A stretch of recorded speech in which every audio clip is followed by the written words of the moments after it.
Hi, Jeremy Peterson here with Vesta Real Estate in Ogden, Utah. We are here at the Matson house, our project home that we've been working on for the past few months. And we are done with demolition on the main level. And it's time to get to work on doing some other things. But before we get to work, we want to show you some of the cool things that we found, reminiscent of the history of the home. So come take a look. First thing here is we scooped out the entryway. When we bought the place, this thing was boxed in, had doors everywhere, sheetrock everywhere, and you can see the original wall where that sheetrock started was here. We got some nice shellac on the wood, and we exposed everything up to the newel post at the top here. Sometimes construction workers, when they work on places, will leave graffiti, and this home is no exception. Come check out what we found here underneath the stairway. The guy that built these stairs did a great job, and he left his name, so he put his name on it. You can see there, it looks like Stephen McMullen with box nails hammered into that stud. Pretty cool. So let's go check out this room next door. So this is our, what we're calling the octagon room. It would have been the parlor. This doorway here, it would have been slightly smaller, but when we picked up the house, it just had just a regular like apartment door from Home Depot here. So we opened it up. We'll need to reframe, and we'll finish this out. It'll be a nice entryway into this space. Now, one of the things we discovered, we were trying to figure out how this space was laid out, and we found some clues when we pulled the lath and plaster down, and you can see there's this runner here that's at an angle, which clued us into the fact that there was a wall here that would have been like would have been at a 45-degree angle, and then come over here, and there would have been a wall here, and most likely a door through this wall into this space here. So we're going to finish that out, restore the octagon to what it was. Also, while we were pulling lath and plaster off over in this corner, Kim did a great job meticulously pulling layer upon layer of wallpaper back, and we got to the original layers of wallpaper. There's about 7 or 8 layers that had to be peeled back. And so we found wallpaper that was popular when President Grover Cleveland was around. Very cool stuff. It was like a blue on the ceiling with a gold border and some greens and stuff. I'll show you a picture of that. So pretty cool stuff. So moving into this space, this was super strange. This was where we had that strange kind of angled wall that was cardboard. And we thought that this was a hallway. That was our original guess at what this was. And there was that weird toilet on a platform, and you can see where the piping is for that still. Well, it turns out this was not a hallway, but this was just one giant room. And we scooped out all the framing and all the sheetrock to make the room what it is. We lifted the ceilings back up. You can see where the corner blocks have been removed.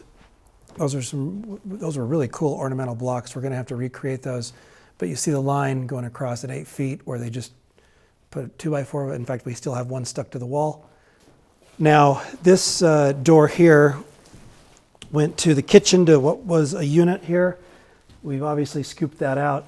This opening was a window at one point. It was not a door. And the window went up to the height that you see here. But we're going to keep it as a door, and we're going to use this. We're going to make this into a transom door. And when we remove this addition and restore the front porch, this will be a walkout onto the porch, as well as we'll have our front door. So that'll be nice to have two accesses to the porch. We forgot to talk about openings. So we pulled all the lath and plaster off the walls, and we found out that this configuration had been modified.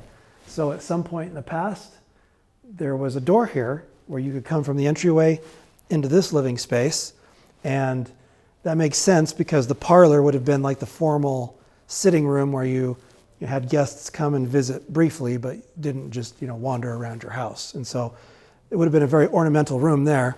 This would have been where you relaxed and did your thing during the day. So this door will be opened.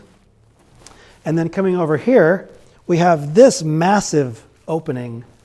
It's just huge. Obviously, they put a header here to support the floor joists that were making the bathroom and this weirdness, and it also hosted the strange trundle bed that went underneath the bathroom. Gross, right? But we will restore this opening and get the headers, better headers put in place so that it'll support everything. And this will be a nice breezeway into the room across the way. So before we leave this space, there's one more thing I need to mention to you, and that is that this place was lit with gas lamps. And you can see up here in the ceiling, right there where the light fixture is, there's a gas line coming in. And that would have been 1895 that the home was done up with gas to light it up. So obviously we're not going to do that anymore, but it's pretty cool to see. Okay, coming into this space here, we thought at first this was a bathroom kitchen setup, but we were wrong. This was just a kitchen when the home was first built, and this was the space for the kitchen. When we pulled the lath and plaster off, we discovered a few things. One, we had the transom window here, and you can actually see some really cool stencil work up on the top there. Some original casing still stuck to the wall. As you come down here, you'll notice that there's this plaster board. So this was a doorway that goes to the maid stairs. The stairs would have just kind of wrapped around and then gone up very steeply upstairs. So this door was closed off. And then there was a door here also that went down to the basement. There was a stairway down there, and there's a seam in the tongue and groove flooring. You can see where they added that to cover up the basement staircase. Also, we exposed this door. We didn't know this door was here, but this is an original door, as well as that door. And we were trying to figure out, like, why so many doors in the kitchen.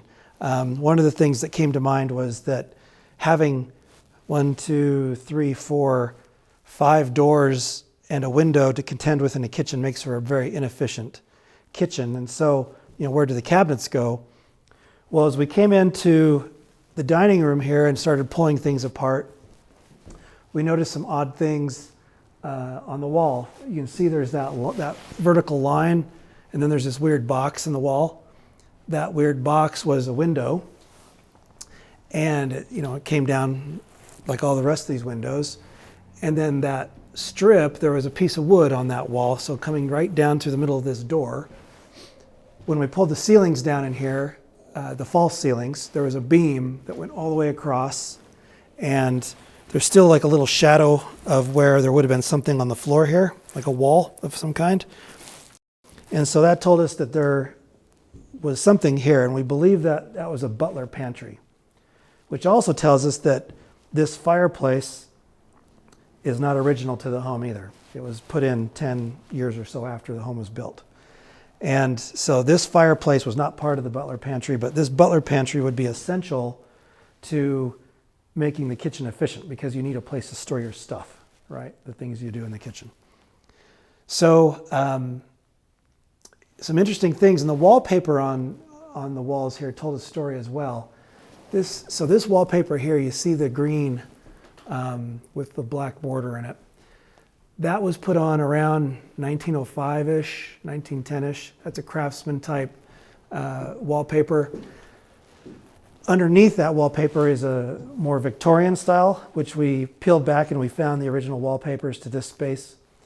We also pulled off all of the crown molding that was put up around 1910 as well. That was not here original to the space. So the intent is we're going to try to bring this back to its original form and use, where we'll restore the butler pantry, and then this space here will be the formal dining room.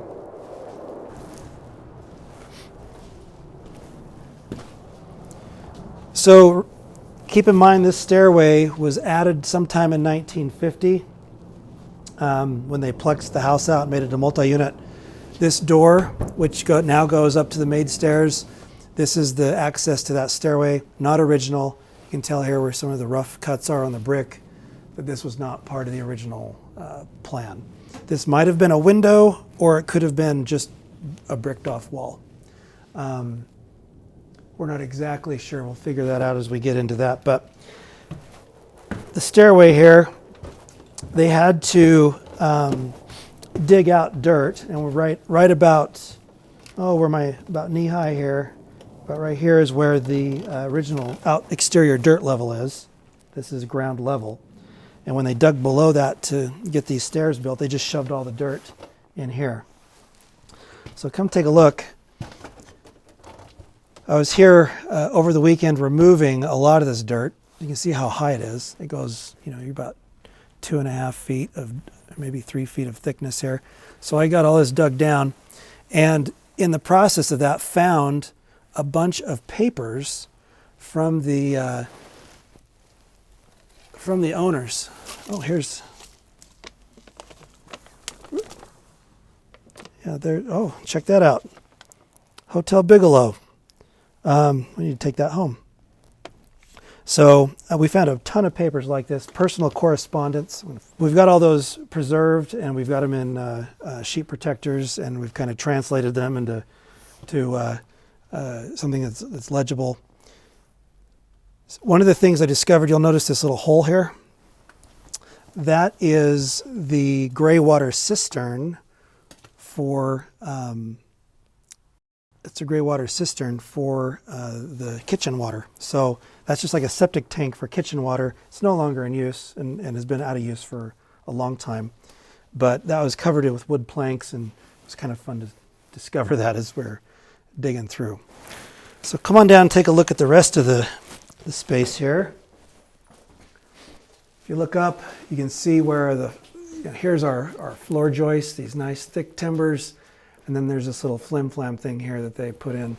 That's just to cover up the stairwell in the kitchen coming down. We've got our cast iron pipes. The sewer lines are in amazing condition. We had them scoped, and the technician was just astounded at how awesome the plumbing was, given that it's 130 years old. So no roots, no weirdness. It's in great shape. So we come into this room. And this is the furnace room, basically. And we have this really odd pit in the floor.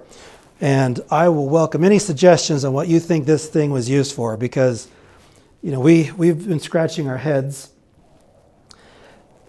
In this room, we believe this was the original coal chute, and this room was just where the coal was stored. And, the coal would have just kind of like come out underneath the door there and filled into this space. We're not sure. Like, it seems kind of awkward to come over here and shovel into a furnace if it's sitting there. Not sure. So maybe somebody with some expertise on that can tell us. So rock walls, brick, cobblestone, almost looks like cobblestone now. These are brick floors. Been worn heavily by what's happened down here. There's some coal. We had a coal feeder. There's this really cool Art Deco 1930s hopper that would feed coal just consistently into the furnace, so you didn't have to come shovel it in. We just sold that to a local person who's going to make it into a fun novelty table. Also in here, you've got these interesting little notches, like where wood would have been in the wall, kind of partitioning things off. There's one over here too. Again, not exactly sure what these were used for or what this space was meant to be. You've got some rock missing there. And there's another notch over here where wood, when we clean this out over here, that was just wood pulp just coming out. So kind of strange. The original gas line that fed the lamps upstairs was it's right here. So this came in here and then went up. And interestingly, in this corner, you can see there's like these streak marks. At some time, they had some sort of water problem, and there was actually a cast iron tub, shallow one, like strapped to the ceiling, and just odd thing to see. And then you can see here's the octagon room. We got some support trusses here for that. Not trusses, runners. Before we wrap up, let me mention this second coal room that we found at the north end of the basement. This looks like something that was done around the same time that the fireplace was installed up in the butler pantry. You can see here the wood timbers that were put in to support the weight of the hearth when they installed that. Also, you can see where the rock was removed and the brick has been installed to make an opening for coal to come into this room. So interesting modification done sometime around 1905, 1910. So this is another room. We've got our brick floors in much better shape. You can see where the folks that chopped up the house blew out this portion of the foundation to run plumbing. We're going to brick that back in. I actually got some rocks right here ready to go. So we'll get those mortared back into place and fill that hole up. And then this is our storage room. This is where we keep all the cool old stuff that's original to the home. So this is the space. We're going to get to work soon, and we'll keep you updated as we do some more cool stuff here.